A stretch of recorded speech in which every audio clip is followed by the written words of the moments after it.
उत्साह के साथ नई तकनीक और रोमांच को समेटे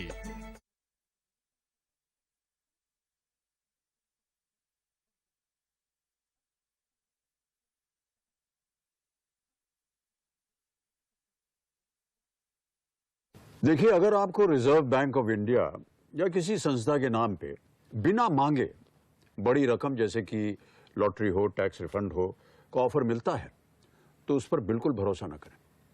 रकम को पाने के लिए ना तो अपने बैंक अकाउंट की जानकारी शेयर करें और ना ही कोई धनराशि जमा करें।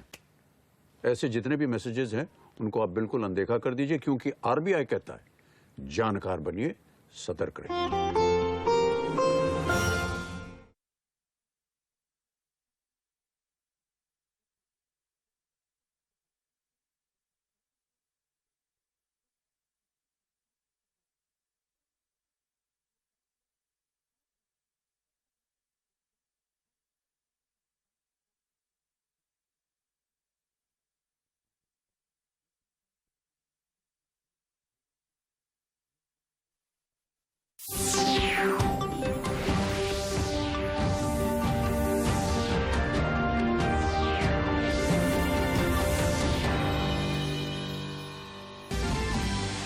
प्रधानमंत्री नरेंद्र मोदी ने उत्तराखंड के हल्द्वानी में 17,000 करोड़ रुपए से अधिक की परियोजनाओं का किया लोकार्पण और शिलान्यास। कहा, विपक्ष चला रहा है अफवाह की दुकान।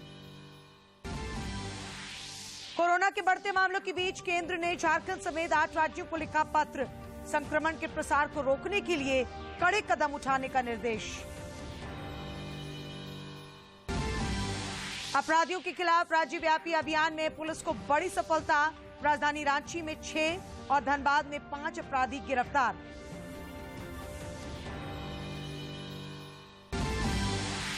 और उत्तर भारत में हो रही बर्फबारी का झारखंड में भी दिख रहा है असर। न्यूनतम तापमान में गिरावट का दौर जारी। 1 जनवरी से रांची समेत राज्य भर में बढ़ेगी सर्दी।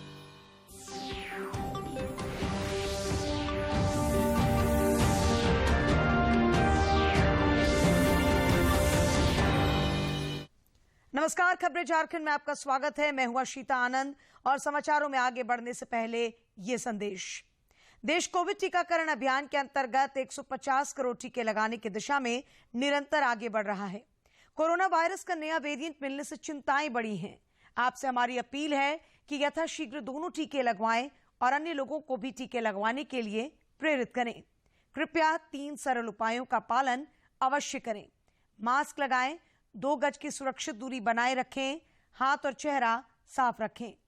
कोविड से संबंधित किसी भी जानकारी और मार्गदर्शन के लिए राष्ट्रीय हेल्पलाइन नंबर 011-2397-8046 और 1075 पर संपर्क करें। इसके अलावा राज्य हेल्पलाइन नंबर 104 पर भी संपर्क कर सकते हैं। अब समाचार विस्तार से। प्रधानमंत्री नरेंद्र मोदी ने आज उत्तराखंड का दौरा किया। इस दौरान हल्द्वानी में उन्होंने 17,500 करोड़ से अधिक की 23 विकास परियोजनाओं का लोकार्पण और शिलान्यास किया। श्री नरेंद्र मोदी जी से कि वे बटन दबाकर स्क्रीन में 17,500 करोड़ की योजनाओं का लोकार्पण एवं शिलान्यास करें।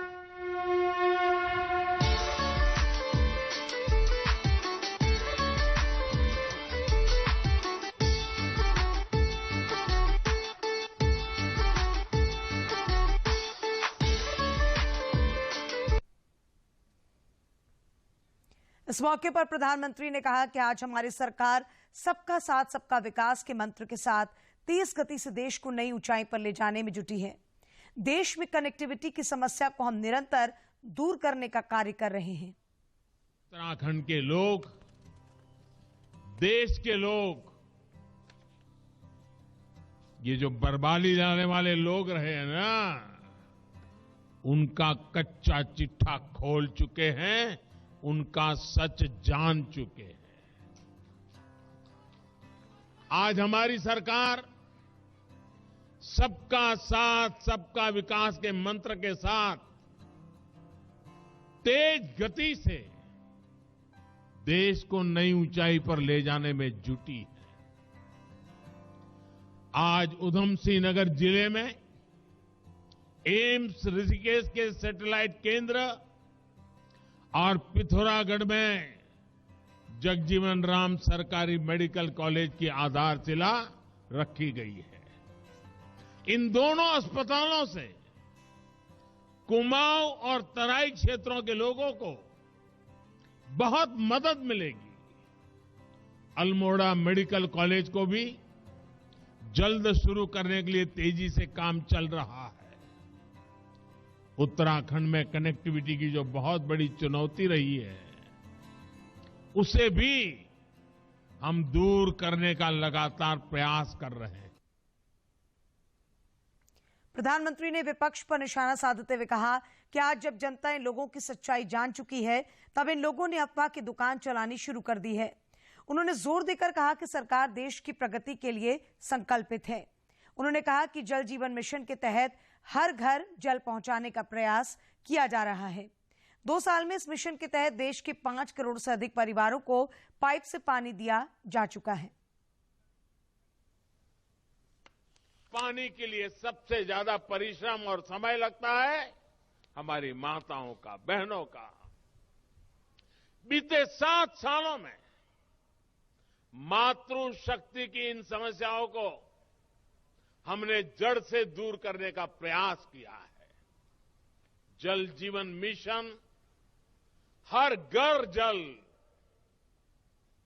हर घर नल से जल, ऐसा ही एक प्रयास है। 2 साल में इस मिशन के तहत देश के 5 करोड़ से अधिक परिवारों को पाइप से पानी दिया जा चुका है।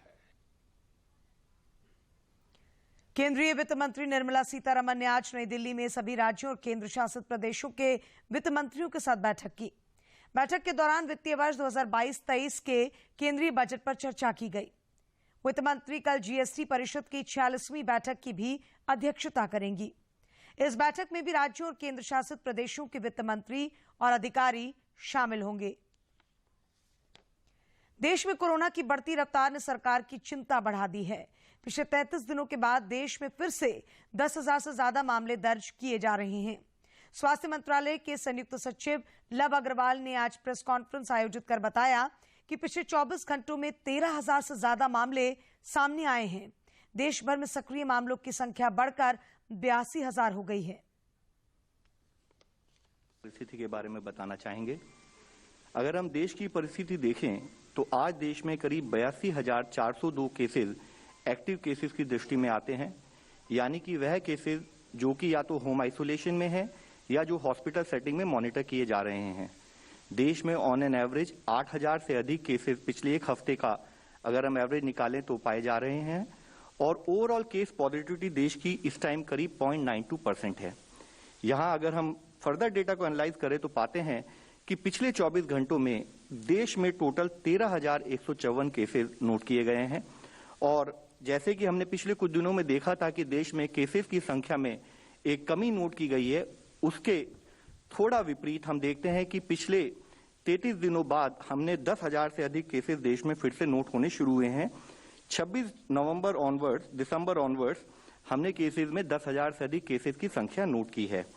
इस कारण से हम सबको यही रिक्वेस्ट करना चाहेंगे कि जिस तरह से शार्प इंक्रीज पिछले 3-4 दिनों में नोट किया गया है, उसके तहत एक विजिलेंस की बहुत जरूरत है ताकि हम ओवरऑल अपने देश में इन्फेक्शन के स्प्रेड को रोक सकें। अगर हम देश में एक्टिव केसेस की एनालिसिस करें तो हम पाते हैं कि केरला में करीब 25.66% केसेस हैं और महाराष्ट्र में 21.3% केसेस एक्टिव केसेस हैं, यानी कि यह वो 2 स्टेट हैं जहां पर 10,000 से अधिक संख्या में एक्टिव केसेस हैं। 3 स्टेट ऐसी हैं जहां पर कि 5,000 से 10,000 के बीच में एक्टिव केसेस हैं और 31 स्टेट अभी भी देश में ऐसी है जहां पर कि 5,000 से कम संख्या में एक्टिव केसेस नोट किए जा रहे हैं। इस बीच केंद्रीय स्वास्थ्य सचिव राजेश भूषण ने झारखंड समेत 8 राज्यों को पत्र लिखकर कोरोना संक्रमण के प्रसार को रोकने के लिए कड़े कदम उठाने का निर्देश दिया है। पत्र में कहा गया है कि सभी राज्य जिला स्तर पर कोविड से निपटने की रणनीति बनाएं और सर्विलांस को बढ़ाएं। उन्होंने सभी राज्यों को 5 सूत्री रणनीति सख्ती से अमल करने का निर्देश दिया है। गौरतलब है कि झारखंड में पिछले 24 घंटों में कोरोना के 344 नए केस मिले हैं। इधर राज्य के विभिन्न जिलों में भी कोरोना के प्रसार को रोकने के लिए कदम उठाए जाने लगे हैं। इस सिलसिले में आज बोकारो के उपायुक्त कुलदीप चौधरी और अन्य अधिकारियों ने साथ सदर अस्पताल स्थित कोविड केयर सेंटर का निरीक्षण किया। निरीक्षण के दौरान संबंधित पदाधिकारियों को आवश्यक दिशा निर्देश दिए गए। इधर देश में कोविड के खिलाफ जारी जंग में टीकाकरण अभियान तेज गति से आगे चल रहा है। केंद्रीय स्वास्थ्य मंत्रालय के अनुसार अब तक 149 करोड़ से ज्यादा लोगों को कोविड रोधी टीके की डोज दी जा चुकी है। नीति आयोग के सदस्य डॉक्टर BK पॉल ने बताया कि देश की 90% वयस्क आबादी को वैक्सीन की पहली डोज लग चुकी है, जबकि 61% लोगों को दोनों डोज लगाई जा चुकी है। डॉक्टर पॉल ने कहा कि इसके बावजूद अभी भी सतर्क रहने की जरूरत है। इधर भारतीय जनता पार्टी ने राज्य की हेमंत सोरेन सरकार पर एक बार फिर से निशाना साधा है। पार्टी के राष्ट्रीय उपाध्यक्ष और राज्य के पूर्व मुख्यमंत्री रघुवर दास ने आरोप लगाया है कि राज्य सरकार जनता से किए वायदे पूरे करने में विफल रही है।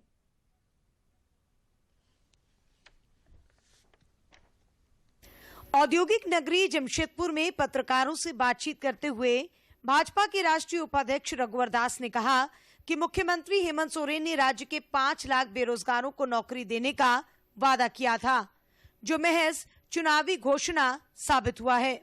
हेमंत सरकार 2 साल में नियुक्ति तो दूर 6,000 युवकों के भविष्य के साथ खिलवाड़ किया। 5 लाख की बात छोड़ दीजिए, जो नियुक्ति प्रक्रिया हमारे समय शुरू हुई थी 6,000 की, उसके साथ भविष्य के साथ भी खिलवाड़ किया। पूर्व मुख्यमंत्री ने राज्य की कानून व्यवस्था पर भी सवाल उठाए हैं।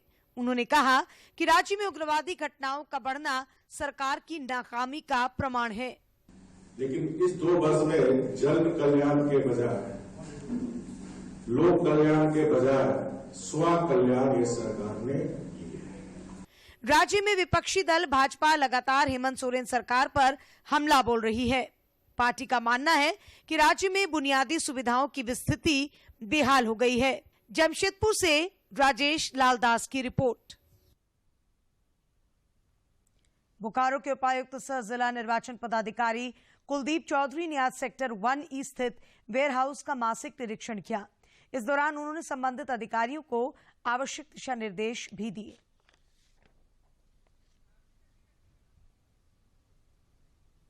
धनबाद जिले में पुलिस ने एक बाइक चोर गिरोह का खुलासा किया है। इस सिलसिले में पुलिस ने जामताड़ा में छापेमारी कर 5 बाइक चोरों को गिरफ्तार किया। जिले के वरीय पुलिस अधीक्षक संजीव कुमार ने बताया कि एंटी क्राइम चेकिंग में 2 बाइक चोर पकड़े गए थे। उनकी निशानदेही पर जामताड़ा से चोरी की 10 मोटरसाइकिलें बरामद की गई हैं। कर रहे थे पिछले कुछ दिनों पहले भी कुछ चोरों को हम लोगों ने पकड़ा था, लेकिन जो पूरा नेटवर्क है वो पकड़ में नहीं है। खासकर वो नेटवर्क जो मोटरसाइकिल को खपाता है, मोटरसाइकिल को जो सारे मोटरसाइकिल को यूज करता है। तो ऐसे में हम लोगों को फिर इस बार इंफॉर्मेशन मिला कि एक गिरोह शहर में घुसा हुआ है और वो चोरी करने वाला है। तो हम लोगों ने फिर उसका जाल बिछाया, जिसमें कि 2 मोटरसाइकिल चोर शुरू में पकड़े गए, सद्दाम और फारूक। सरायकेला खरसावां जिले के RIT थाना पुलिस को ब्राउन शुगर कारोबारियों के खिलाफ एक और सफलता हाथ लगी है। पुलिस ने इच्छापुर से ब्राउन शुगर के 2 सप्लायरों को गिरफ्तार कर न्यायिक हिरासत में भेज दिया है। RIT थाना क्षेत्र में इच्छापुर से सटा हुआ जो रेल लाइन है, वहाँ पे हमारी गश्ती टीम, जिसमें सब इंस्पेक्टर बिरजा कुजूर और फोर्स थे, वो लोग अर्ली मॉर्निंग में 4 से 5 के आसपास गश्ती कर रहे थे। तो उसी दौरान पट्टी के उस तरफ से 2 लोगों को आते हुए देखा। इतने सुबह इतने रात में किसी को भी ऐसे पटरी पे चलता हुआ देख उन लोग को संदेह हुआ और उन लोगों को पूछताछ के लिए जब वो लोग पकड़ने गए तो वो लोग भागने लगे उनको देखकर, जिनको दौड़ा कर पकड़ा गया फोर्स के द्वारा, उनसे पूछताछ किया गया। इधर रांची पुलिस ने अंतर्राज्यीय चोर गिरोह का पर्दाफाश किया है। पुलिस ने डीजल की चोरी करते हुए 6 अपराधियों को गिरफ्तार किया है। ग्रामीण SP नौशाद आलम को गुप्त सूचना मिली थी कि कुछ लोग नामकुंड थाना क्षेत्र में डीजल की चोरी कर रहे हैं। इस सूचना पर पुलिस ने यह कार्रवाई की। समाचारों का सिलसिला जारी रहेगा, लेकिन इस विराम के बाद।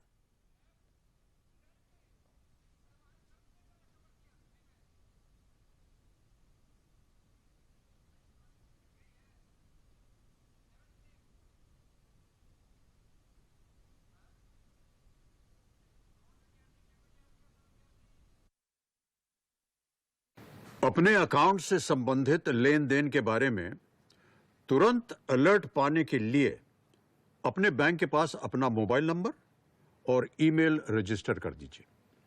अगर आपको किसी ऐसे लेन देन के बारे में अलर्ट मिलता है जिसे आपने नहीं किया है या फिर अधिकृत नहीं है, तो तुरंत अपने बैंक को आप सूचित करें। आरबीआई कहता है, जानकार बनिए, सतर्क रहिए। विराम के बाद आपका एक बार फिर स्वागत है। नए वर्ष पर देवघर के बाबा बैद्यनाथ मंदिर में श्रद्धालुओं की भारी भीड़ की आशंका को देखते हुए व्यापक प्रबंध किए गए हैं। भीड़ पर नियंत्रण के लिए 60 जगहों पर पुलिस बलों की प्रतिनियुक्ति की गई है। साथ ही मंदिर और आसपास के इलाकों से अतिक्रमण भी हटाया गया है। नए साल में बड़ी तादाद में लोग बैद्यनाथ धाम पूजा अर्चना के लिए आते हैं। कोरोना के मद्देनजर श्रद्धालुओं के बीच शारीरिक दूरी सुनिश्चित करने के लिए नगर आयुक्त शैलेंद्र कुमार लाल और एसटीओ दिनेश कुमार यादव ने मंदिर और आसपास के इलाकों में अतिक्रमण हटाओ अभियान की शुरुआत की है। एम्बुलेंस और फायर व्हीकल जाने में काफी दिक्कत का सामना करना पड़ता है ट्रायल रन में भी, तो इसीलिए अनुमंडल पदाधिकारी बने इस पूरे अभियान को लीड कर रहे हैं और अतिक्रमण जो है नाली के ऊपर का खास कर। अनुमंडल पदाधिकारी दिनेश कुमार यादव बताते हैं कि कई लोगों ने मंदिर के आसपास संकरी गलियों में भी अपनी दुकानें सजा ली हैं। इससे श्रद्धालुओं को काफी दिक्कतों का सामना करना पड़ता है। यही वजह है कि अतिक्रमण विरोधी अभियान क्षेत्र में चलाया जा रहा है। सरकारी रास्ता है, उस पर अतिक्रमण जो भी पाया गया उसको नगर निगम की द्वारा हटाया गया। कार्यवाही के बाद भी अगर उनका अतिक्रमण पाया जाता है तो उनकी दुकानें जो है वो कुछ समय सीमा के लिए सील कर दी जाएगी। नए वर्ष के उल्लास में मंदिर आने वाली भीड़ को नियंत्रित करने की कमान देवघर एसडीपीओ और सारठ एसडीपीओ ने संभाल रखी है। उन्होंने बताया कि श्रद्धालुओं की भीड़ को व्यवस्थित करने के लिए 60 जगहों पर पुलिस जवानों को तैनात किया गया है। अधिकारियों को ब्रीफिंग भी की गई है और हम लोग कोरोना के बढ़ते मामलों को देखते हुए देवघर मंदिर में प्रवेश के लिए भी कई शर्तें लागू की गई हैं। श्रद्धालुओं के लिए कोविड रोधी टीके की दोनों डोज लेना अनिवार्य कर दिया गया है। इसके साथ ही कोरोना प्रोटोकॉल का पूरी तरह से पालन कराना भी सुनिश्चित किया गया है। देवघर से मनीष दुबे की रिपोर्ट। उत्तर भारत में हो रही बर्फबारी का असर झारखंड में भी देखने को मिल रहा है। पूरे राज्य में ठंड बढ़ गई है। मौसम विज्ञान केंद्र रांची के वैज्ञानिक अभिषेक आनंद ने बताया कि आज भी राज्य के कुछ जिलों में छिटपुट बारिश हो सकती है। कल से मौसम साफ होने की उम्मीद है। इसके बाद न्यूनतम तापमान में 4 डिग्री सेल्सियस तक की कमी दर्ज की जाएगी और 1 जनवरी से सर्दी में और इजाफा होगा।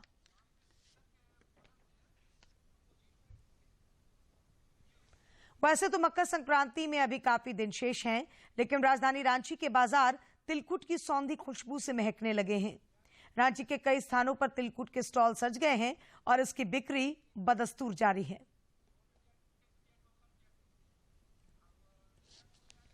राजधानी रांची में ठंड बढ़ने के साथ तिलकुट बनाने और बेचने का कारोबार परवान पर है।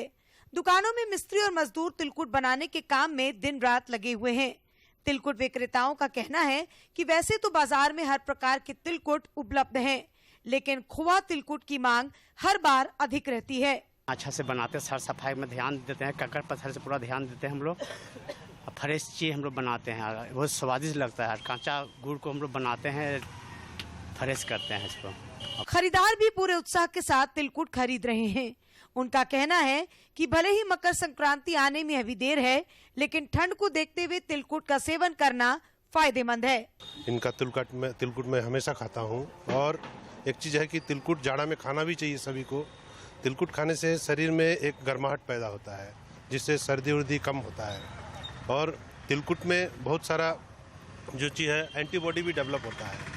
वैसे तो लोकल तिलकुट बाजार में उपलब्ध होता ही है, लेकिन कई जगहों पर गया से आकर कारीगर तिलकुट बना रहे हैं। बड़ी दुकानों में गया से तिलकुट आयात भी किया जा रहा है। रांची से सरिता की रिपोर्ट। और अब कुछ खबरें राज्य के विभिन्न जिलों से।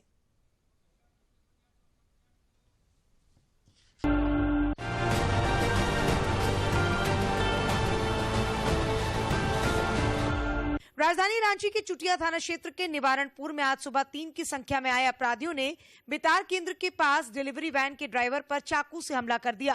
घटना के बाद घायल को अस्पताल में भर्ती कराया गया, जहां उसने दम तोड़ दिया। रांची लोहरदगा यात्री रेलगाड़ी के माध्यम से लोहरदगा आने के क्रम में एक मजदूर को 5 अज्ञात अपराधियों ने छुरा मारकर गंभीर रूप से घायल कर दिया। अपराधियों ने छिनतई के दौरान घटना को अंजाम दिया। घटना अरगोड़ा स्टेशन के पास हुई। गुमला पुलिस ने रायडी थाना क्षेत्र के परसा पंचायत अंतर्गत पोगरा उचडी में हुए गोयंदा उरांव हत्याकांड का खुलासा कर दिया है। पुलिस ने इस मामले में गोयंदा के चचेरे भाई बनिया तिर्की को गिरफ्तार किया। पूछताछ में आरोपी ने अपना जुर्म कबूल कर लिया है। पलामू जिले के टाउन हॉल महिला थाना प्रभारी के रूप में फिरदौस नास ने आज से अपना पदभार ग्रहण कर लिया है। तत्कालीन थाना प्रभारी सुनीला लिंडा ने उन्हें प्रभार सौंपा। इस मौके पर नई महिला थाना प्रभारी का स्वागत किया गया। राफेल और मल्टी रोल लड़ाकू विमान बनाने वाली फ्रांस की कंपनी दसॉल्ट अब भारतीय माइनिंग को तकनीक सहयोग करेगा। दसॉल्ट ने IIT ISM धनबाद के exploration and mining technology innovation foundation के साथ विश्व स्तरीय सेंटर ऑफ एक्सीलेंस स्थापित करने के लिए साझेदारी की है। कोलकाता में इस साझेदारी पर दोनों संस्थानों के प्रतिनिधियों ने हस्ताक्षर किए। केंद्रीय आवास एवं शहरी कार्य मंत्रालय ने intercity freedom to work and cycle company की शुरुआत की है। 1 जनवरी से 26 जनवरी के बीच होने वाली इस प्रतियोगिता में राजधानी के लोग भी हिस्सा ले सकते हैं। स्मार्ट शहरों के नागरिकों के लिए शुरू की गई ये प्रतियोगिता रांची स्मार्ट सिटी कॉर्पोरेशन मंत्रालय द्वारा जारी लिंक पर क्लिक करके इस पर रजिस्ट्रेशन कराया जा सकता है। झारखंड से करीब 2200 टन चावल विदेश भेजा जाएगा। राज्य को विदेशों से आए IR 64 वैरायटी के चावल का ऑर्डर मिला है। इसे दुबई समेत अन्य अफ्रीकी देशों में निर्यात किया जाएगा। लॉकडाउन के समय भी बाजार समिति रांची की ओर से सब्जियां विदेशों में भेजी गई थी। राष्ट्रीय खाद्य सुरक्षा अधिनियम के तहत खाद्यान्न वितरण की प्रक्रिया को और सुदृढ़ किया जा रहा है। यह जनवरी 2022 से प्रभावी होगा। मासिक वितरण का काम शुरू करने का निर्देश विभाग की ओर से दिया गया है। हावड़ा मुंबई मुख्य रेल मार्ग पर चक्रधरपुर शहर में अंडरपास बनाए जाने के कारण रेलवे द्वारा लिए गए मेगा ब्लॉक के कारण ट्रेन परिचालन बाधित रहा। चक्रधरपुर के DRM विजय साहू ने बताया कि कई ट्रेनों को शॉर्ट टर्मिनेटेड किया गया है और कई ट्रेनों को रद्द भी किया गया है। नए साल के मद्देनजर राजधानी रांची में ट्रैफिक पुलिस के द्वारा आज से ड्रंक एंड ड्राइव अभियान शुरू किया गया है। इस दौरान 2 पहिया और 4 पहिया वाहनों की जांच की जा रही है। ट्रैफिक SP ने बताया कि कोरोना के खतरे को देखते हुए पाइप वाली ब्रेथ एनालाइजर का प्रयोग जांच के दौरान नहीं किया जाएगा।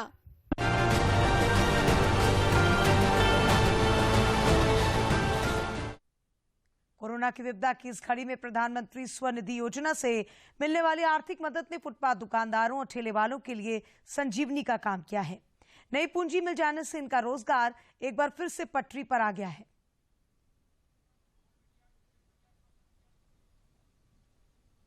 राजधानी रांची में धुरवा का शालीमार बाजार कौन नहीं जानता। ऐसे ही हफ्ते में 4 दिन लगने वाले इस हाट में वेलकम चाट की दुकान भी किसी परिचय का मोहताज नहीं है। हाट के दिन इसके लजीज चाट के चाहने वालों की यहाँ भीड़ लगी रहती है। हालांकि कोरोना जब पूरे उफान पर था तो इसके स्वाद से लोगों को कई महीने दूर रहना पड़ा। चाट दुकान मालिक संतोष बताते हैं कि पूंजी खत्म हो जाने के कारण व्यवसाय फिर से शुरू करना उनके लिए एक बड़ी चुनौती थी, लेकिन प्रधानमंत्री स्वनिधि योजना से मिली आर्थिक मदद से उनकी गाड़ी एक बार फिर पटरी पर आ गई है। मिली हमको लॉकडाउन में सब पूंजी पका खत्म हो गया था, वही 10,000 रुपये हमको फिर मिला तो उसी से हम काम किए, खड़ा हुए, फिर उसे बिजनेस चालू किए, तब चल रहा है, अभी अच्छा है। संतोष की तरह ही धुरवा के इस इलाके में रंजन के हाथों बने चाइनीज फूड के दीवाने भी कम नहीं हैं। रंजन बताते हैं कि लॉकडाउन के बाद फिर से खड़ा होने के लिए उन्हें एक सहारे की जरूरत थी और तब प्रधानमंत्री स्वनिधि योजना उनके लिए वरदान बनकर आया। 10,000 मिला था हम लोग को, वही कोरोना आ गया था तो दुकानदारी बंद हो गया था, तो सरकार मिला 10,000 रुपये, तो उससे थोड़ा पूंजी लगाए, तो फिर थोड़ा सोच रहे हैं कि आगे मिले 20,000 रुपये और तो थोड़ा पूंजी और बढ़ाएंगे। जो हम लोग को बहुत मदद मिला था सरकार तरफ से, इसलिए। राष्ट्रीय अर्बन लाइवलीहुड मिशन की कम्युनिटी ऑर्गेनाइजर डॉलिन खलको बताती हैं कि विभाग के द्वारा लगातार सर्वे चल रहा है और छूटे हुए जरूरतमंदों को भी इस योजना का लाभ दिलाने का प्रयास तेज गति से किया जा रहा है। अभी हम लोग सर्वे करते हुए जो भी वेंडर हैं हमारे फुटपाथ में दुकान लगा रहे हैं, वैसे लोगों को सर्वे करते हुए उन्हें 10,000 लोन के लिए उत्साहित करते हैं कि जिस तरह से हमारे प्रधानमंत्री जी ने लॉकडाउन में कोरोना काल में इस तरह से लोग बहुत फंसे हुए थे, उन लोगों को अपने रोजगार को और भी बढ़ाने के लिए वो 10,000 से स्टार्टिंग कर रहे हैं। प्रधानमंत्री स्वनिधि योजना के तहत रेहड़ी, ठेले और फुटपाथ दुकानदारों को अपना व्यापार बढ़ाने के लिए 10,000 रुपए की एक मुश्त आर्थिक निधि दी जाती है। तयशुदा समय पर इसकी किस्त चुकाने पर इसमें आकर्षक छूट और प्रोत्साहन राशि की पेशकश भी की गई है। रांची से अवधेश गौतम की रिपोर्ट। भारत और दक्षिण अफ्रीका के बीच सेंचुरियन में खेला गया पहला टेस्ट टीम इंडिया ने 113 रनों से जीत लिया है। अफ्रीका के सामने 305 रनों का लक्ष्य था। इसके जवाब में वो केवल 191 रन ही बना सकी। भारत के सेंचुरियन के मैदान पर यह पहली टेस्ट जीत है। जीत के साथ ही टीम इंडिया ने 3 मैचों की टेस्ट सीरीज में 1-0 की बढ़त बना ली है। और अंत में मुख्य समाचार एक बार फिर।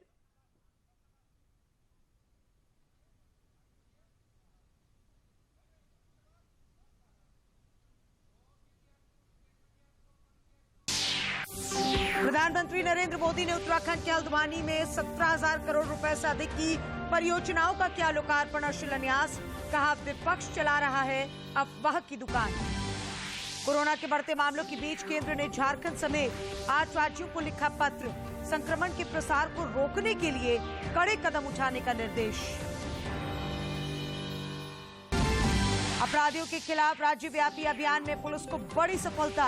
राजधानी रांची में 6 और धनबाद में 5 अपराधी गिरफ्तार।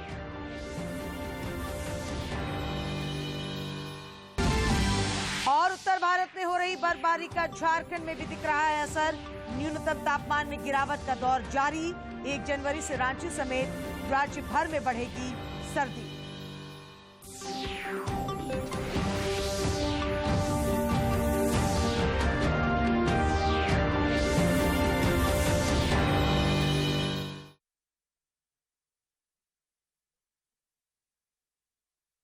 एटीएम ट्रांजैक्शन असफल होने पर बैंक अगर एक निर्धारित समय अवधि के अंदर आपके खाते से डेबिट हुए पैसों का रिवर्स नहीं करता है तो आपको उनसे हर्जाना मिलने का प्रावधान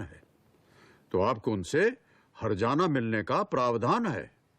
बैंक ने यदि इस तरह का मुआवजा आपको स्वतः ही नहीं दिया तो आप आरबीआई के लोकपाल को complaint management system CMS portal पर जाकर के शिकायत कर सकते हैं। आरबीआई कहता है जानकार बनिए, सतर्क रहिए।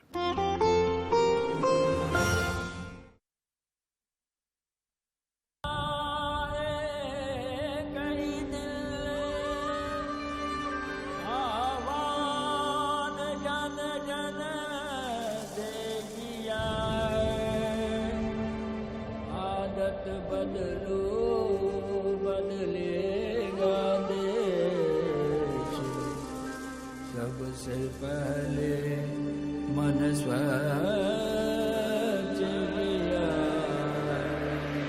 नामुमकिन को हाँ मुमकिन हमने करके